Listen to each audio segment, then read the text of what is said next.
আজকে বানিয়েছি কড়াই পনির। অনেক দিন পর একটা রেসিপি নিয়ে চলে এলাম। প্রথমে প্যানে সাদা তেল গরম করব, তাতে পনিরগুলোকে গোল্ডেন ব্রাউন ভেজে নিয়ে সেই একই তেলে ক্যাপসিকাম আর পেঁয়াজটা একটু সটে করে নেব।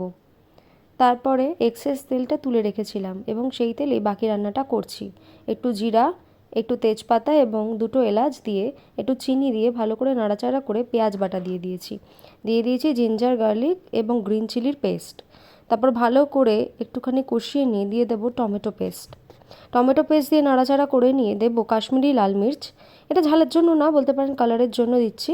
এবং এটা দিচ্ছি একটা মিক্সড মশলা, লিখে দিয়েছি স্ক্রিনে কী কী রয়েছে এতে। তারপরে পনির এবং সবজিগুলোকে দিয়ে ভালো করে নাড়াচাড়া করে একটু জল, একটু চিনি মিলিয়ে দুধ ভালোভাবে নাড়াচাড়া করব। একটু ঢাকা দিয়ে রান্না করে গরম মশলা দিয়ে ভালোভাবে মিশ্রণটাকে মিশিয়ে নেব, বা রান্নাটাকে বলতে পারেন এটা একটা এনহান্স করে গরম মশলা। এটা হচ্ছে এন্ড রেজাল্ট।